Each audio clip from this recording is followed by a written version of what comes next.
오늘 말씀은 이제 제자리로 돌아와서 마태복음 17장 1절부터 13절입니다. 마태복음 17장 1절부터 13절에 있는 말씀.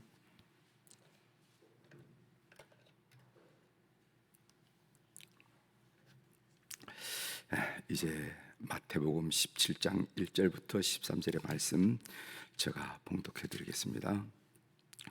여세 후에 예수께서 베드로와 야고보와 그 형제 요한을 데리시고 다른 높은 산에 올라가셨더니 그들 앞에서 변형되사 그 얼굴이 해같이 빛나며 옷이 빛과 같이 희어졌더라.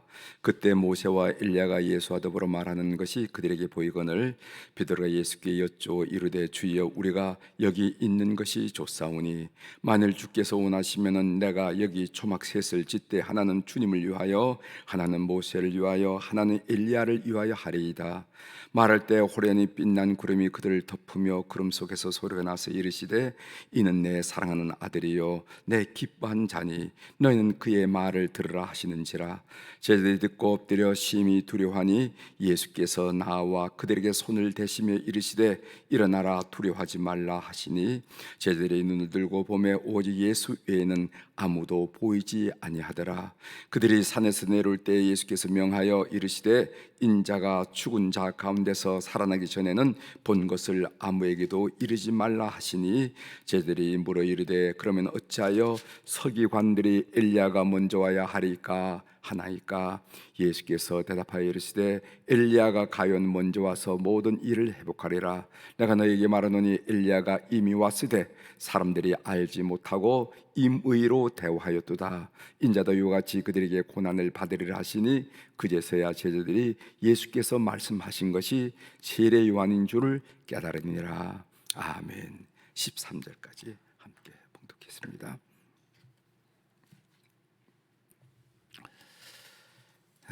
오늘 우리가 읽은 마태복음 17장 1절부터 13절에 있는 말씀을 중심으로 주제를 최고의 복은 예수님을 믿게 되는 것입니다. 이런 주제로 같이 은혜를 나누고자 합니다. 여러분 그렇게 믿으십니까? 저는 그래요. 인생을 살면서 이런 복 저런 복 많이 누리고 살지만은 최고의 복은 예수님을 만나고 믿게 된 것이 저의 최고의 복입니다. 아마 이 고백이 여러분들의 솔직한 고백이 되기를 주 이름으로 부탁을 드립니다. 과연 인간은 죽어서 영혼이 분리되어 천당이나 지옥으로 가는 것일까? 여러분 어떻게 생각하세요? 정현채 서울대 의대 내과학 소화기학 교수는 10년 넘게 죽음학을 강의하고 있습니다. 이 정현채 교수는 위염이나 위궤양을 유발하는 헬리코박터를 연구하는 권위자로서 대한 소화기과 학회 이사장을 역임했던 분입니다. 이분은 부모님의 죽음을 보면서 그리고 친척의 죽음을 지켜보면서 죽음에 관한 관심을 갖게 되어서 그는 수많은 과학적 성과를 접한 결과 죽음이라는 것은 사방이 꽉 막혀 있는 벽이 아니라 다른 세계로 이동하는 문이라는 사실을 확신하게 되었다. 그의 책이 나옵니다. 그의 책 우리는 왜 죽음을 두려워할 필요 없는가? 우리는 왜 죽음을 두려워할 필요가 없는가? 그의 책에서 한 얘기인데 그의 책에서 한 얘기 몇 마디를 제가 여러분들에게 좀 드리도록 하겠습니다. 실증주의 교육을 받아서 체화한 과학자로서는 인정할 수도 없고 인정하고 싶지도 않던 영적 체험들이 단순한 착각이나 현상이 아니라 분명한 실제임을 역시 과학자의 입장에서 알게 되었다. 우리의 육체가 더 이상 기능하지 않게 되어 부패해 가더라도 우리의 의식은 또렷이 유지된다는 사실을 알게 됐을 때의 경이로움은 이후 삶을 바라보는 시각을 완전히 바뀌었다. 이런 거예요. 지금 이거가 무슨 신학자의 이야기 아니라 과학자의 이야기라는 것이죠. 죽음학의 선각자로 일컬어지는 스위스의 정신과 의사인 엘리자베스 큐블러 로스 박사는 인간의 육체는 영원 불멸한 자아를 둘러싼 껍데기에 지나지 않는다. 따라서 죽음은 존재하지 않으며 다른 차원으로의 이동이 있을 뿐이다. 로스 박사의 이런 주장도 오랜 임상 경험의 결과이다. 많은 암 환자들이 암 진단을 받는 순간 머릿속이 하얘지면서 의사가 하는 말이 하나도 귀에 들어오지 않는다고 말을 한다. 그렇지만은 나는 조금 달랐다. 이분도 암 진단을 받았어요. 오히려 수많은 사망 원인 중에서 우리가 이 땅에서 영원히 산 사람 없잖아요. 저도 그렇고 여러분도 그렇고 20년, 30년, 40년 상간에 다 이 땅을 떠나야 되는데 수많은 사망 원인 중에서 어떤 분은 교통사고로, 어떤 사람은 심장마비로, 어떤 사람은 이렇게 저렇게 중에서 무엇이 나를 죽음으로 이끌지 예측할 수 없어 막연했는데 정작 암 진단을 받고서는 상황이 명확해지면서 죽음 준비에 구체적으로 집중할 수 있게 된 느낌이었다. 선생님 암이네요. 그러세요 하면서 그때부터 나는 암으로 이 세상을 떠나겠다 라고 그 결과가 명확해졌으니까 이제부터 찬찬하게 죽음을 준비했다는 겁니다. 나는 죽음 준비를 하나씩 구체적으로 실천하고 있다. 우리는 육체는 죽으면 분해돼 자연으로 돌아가지만은 영혼은 다른 차원으로 건너간다. 죽음의 실체가 소멸이 아니고 옮겨감이란 사실을 알게 되면은 장례 준비가 부담스러울 것이 없다. 지구별에 잠시 소풍 왔다가 가는 것이니 주변을 깨끗이 한 후에 떠나야 한다. 이런 이야기입니다. 이거가 신학자라든가 목사의 이야기를 하면은 제가 여러분들에게 특별히 증언할 이유가 없겠지만은 순수 과학자, 실증주의자인 한 과학자가 임상 경험을 통해서 또 임상 결과를 통해서 한 이야기를 여러분들에게 나눴습니다. 자, 오늘 본문 얘기로 들어가겠습니다. 본문 마태복음 17장 1절부터 8절의 말씀은 변화산 사건이 나오고 있어요. 예수님이 변형되었다는 겁니다. 2절에 보면은 그들 앞에서 변형되사 그 얼굴이 해같이 빛나며 옷이 빛과 같이 휘어졌더라. 그러니까 예수님의 얼굴이 해같이 빛나고 예수님이 입으신 옷이 정말 빛과 같이 휘어진 그 변형 사건을 오늘 소개하고 있습니다. 3절에 보면은 그때 모세와 엘리야가 예수와 더불어 말하는 것이 그들에게 보이거늘. 그래서 그 현장에 있던 사람이 베드로, 야고보, 요한 이 세 사람이 예수님이 변형될 때 그 현장에 있었는데 그때 예수님만 본 것이 아니라 모세도 엘리야도 나타나가지고 그 두 분이 예수님과 대화하는 것을 봤다는 겁니다. 여러분, 여기서 나타나는 모세는요 구약의 율법을 대표하는 사람으로서 모세가 예수 그리스도를 메시아로 증언한 것이죠. 엘리야는 구약의 예언을 대표하는 사람으로서 엘리야가 예수 그리스도를 증언한 내용입니다. 따라서 예수 그리스도는 구약의 율법과 예언의 성취이신 메시아시다 하는 것을 우리들에게 알려주는 것입니다. 마태가 본문에서 강조하는 것은요 예수님의 정체성에 관한 문제예요. 예수님은 누구십니까? 예수님의 제자들이 3년 가까이 예수님을 따랐지만은 아직까지 긴가 민가. 어떤 때로 보면은 메시아 같기도 하고 그 메시아의 성격도 우리가 기대하는 것은 이 땅에서 왕으로서 메시아 역할을 하셔야 될 텐데 하시는 말씀은 엉뚱한 얘기를 하시거든. 그래서 긴가 민가 예수님의 정체성에 대해서 예수님은 누구신가에 대해서 그들이 여전히 의아하게 생각했다는 거죠. 오늘 마태복음 17장 5절에 보면요 말할 때 호련히 빛난 구름이 그들을 덮으며 구름 속에서 소리가 나서 이르되 이는 내 사랑하는 아들이요 내 기뻐하는 자니 너희는 그의 말을 들으라 하시는지라. 그럼 속에서 무슨 음성이 들렸냐 하면은 예수님은 하나님의 사랑하는 아들이다. 이 표현은 메시아라는 표현이죠.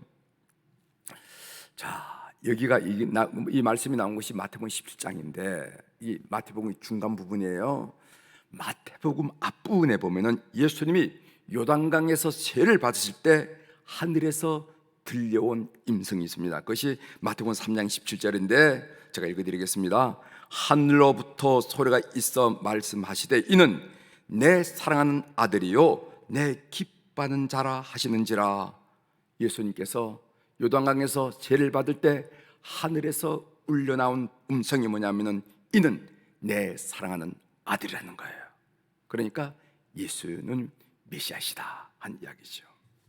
이것만이 아닙니다. 예수님의 생애 마지막 부분에 예수님이 십자가에 달려 돌아가실 때 그 모든 상황을 지켜보던 로마 백부장이 고백한 내용이 있습니다. 그 내용이 마태복음 27장 54절이에요. 백부장과 및 함께 예수를 지키던 자들이 지진과 그 일어난 일들을 보고 심히 두려워하여 이르되 이는 진실로 하나님의 아들이었도다 하더라. 예수님은 하나님의 아들이다, 메시아이다. 이것이 이방인의 입을 통해서 고백하고 증언하는 것을 보게 됩니다. 마태는 그 복음서의 시작 부분에서 그리고 중간 부분에서 그리고 마지막 부분에서 예수는 하나님의 아들 메시아이심을 증언하고 있어요. 그러므로 마태가 그의 복음서를 통해서 증언하고 싶어하는 그 내용이 뭐냐? 우리는 확연하게 알 수 있고 그것은 예수는 하나님의 아들 메시아라는 거예요. 마태가 28장에 이르는 예수님의 말씀, 예수님이 이런 기적, 이적 여러 가지를 들어서 드러내고 싶어하는 간절히 열망하는 것은 무엇인가 하면은 너희들이 지금 바라보고 있는 이 예수는 하나님의 아들 메시아시다. 이거이지. 제자들은 예수님은 하나님의 아들이라는 소리를 듣고 심히 두려워했다고 했습니다. 6절에 나오죠. 제자들이 듣고 엎드려 심히 두려워하니. 여러분 그렇지 않겠어요? 여러분 한번 생각해 보시길 바랍니다. 예수님이 하나님의 아들 메시아이다. 그들이 지금 눈을 보고 있는 그 예수님이 하나님의 아들 메시아이시다. 이 사실이 확신되어질 때 우리 인간이 느낄 수 있는 감정이 어떤 것일까? 자, 한번 생각해 봤습니다. 좋다고 할까? 기뻐할까? 그런데 오늘 이 성경에는요 심히 두려워했다고 그랬습니다. 그래서 저는 이런 태도가 맞다고 느꼈어요. 그 경외스러운 예수님이 하나님의 아들 메시아이시다라는 사실이 그들이 확신하고 그들 마음속에 생겼던 그 감정, 그것은 경외심인데 예수님을 심히 두려워하는 감정. 예수님이 하나님의 아들 메시아라는 사실을 듣고 두려움을 느끼지 않을 수가 없었겠죠. 우리도 그런 경외심을 가져되리라 이렇게 믿습니다. 이전 교회에서 제 밑에서 전도사로 일했던 혈액암 투병 중이란 이 목사에 대해서 제가 여러분들에게 말씀드린 적이 있죠. 새벽기도 때 한번 말씀드린 적이 있습니다.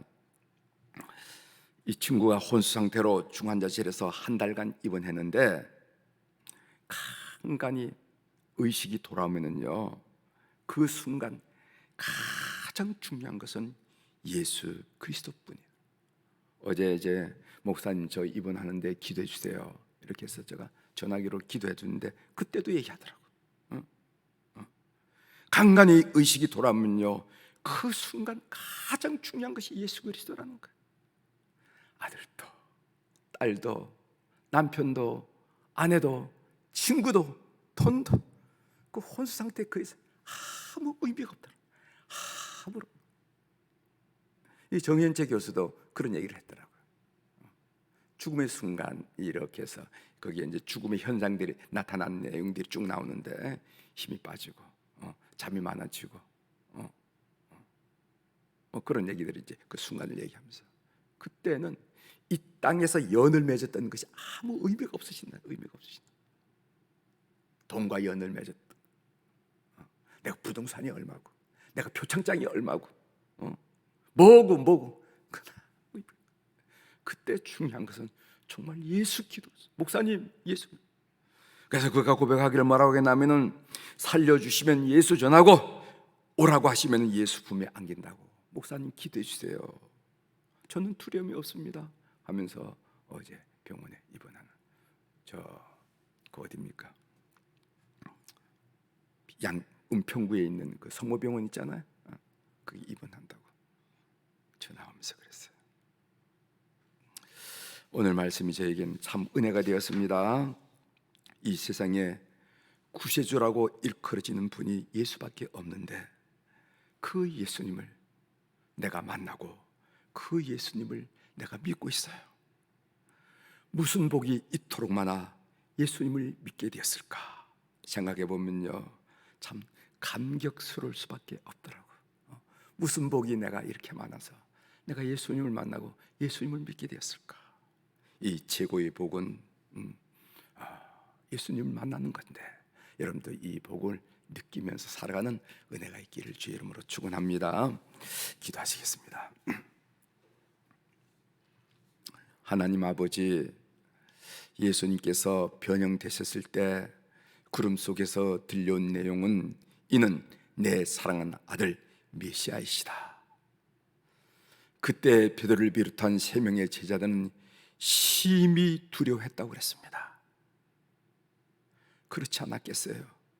인간이 표현할 수 있는 감정 중에 그 경외심밖에 어디 있겠습니까? 예수는 예하의 메시아이시다 하는 이 사실에 초대 사도들이 느꼈던 그 경외스러움을 늘 느끼는 우리 교우들이 될 수 있도록 은총을 베풀어 주옵소서. 오늘 또 우리 사랑 교우들이 주님 앞에 귀한 물질을 올려드렸습니다. 눈 밝으신 우리 하나님 아버지, 귀 밝으신 우리 하나님 아버지, 이름들 다 알고 계시지요. 그 사연들 이미 다 알고 계시지요. 하나님, 찬찬하게 친밀하게 우리 속에 역사하신 하나님께서 가장 적절한 시기에 가장 놀라운 방법으로 그들 속에 역사하여 주셔서, 과연 하나님이시다, 하나님은 위대하시다 고백하는 그 고백의 제물이 되도록 이 헌금을 주께서 연락하여 주시옵소서. 하나님, 우리 환우들 있습니다. 병원에서 진료받고 가정에서 진료받는 우리 모든 환우들, 이 새벽 교회한 시간에 그들을 방문하여 주옵소서. 그들의 영혼을 녹화하시고 그들의 심령을 만져주시고 그들의 병약한 육체를 안수하시고 안찰하시고 만져주심으로 말미암아 회복의 놀란 역사가 일어나게 도와주시옵소서. 우울하고 속상하고 서럽고 믿고 원망스러운 곳이 아니라 천국에 대한 소망이 확실해지면서 감격과 감사와 기쁨과 은혜와 평강과 담대함이 충만한 하늘 백성들 다 될 수 있도록 우리 한우들을 기억하여 주시옵소서.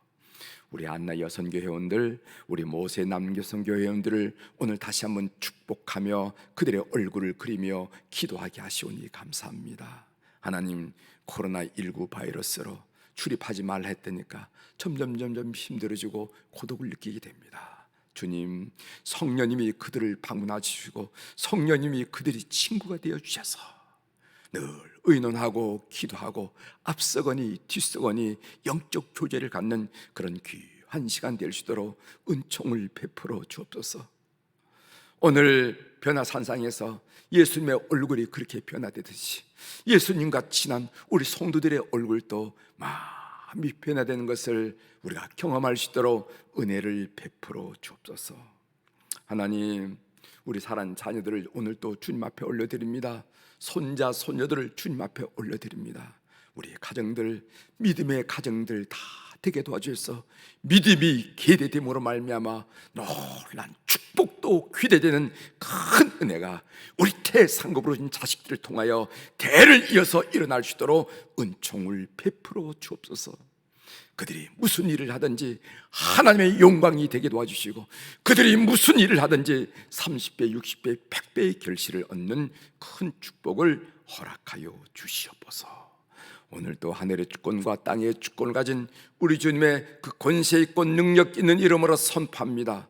내 영혼이 잘된 같이 범사가 잘되고 강건한 축복을 우리 모든 교우들이 하루를 살아가면서 확인하고 느끼고 간증하고 감사하는 귀한 날 되도록 이 하루를 주께서 성별하여 주시옵소서. 감사드리며 예수님의 이름으로 기도 올려옵나이다. 아멘.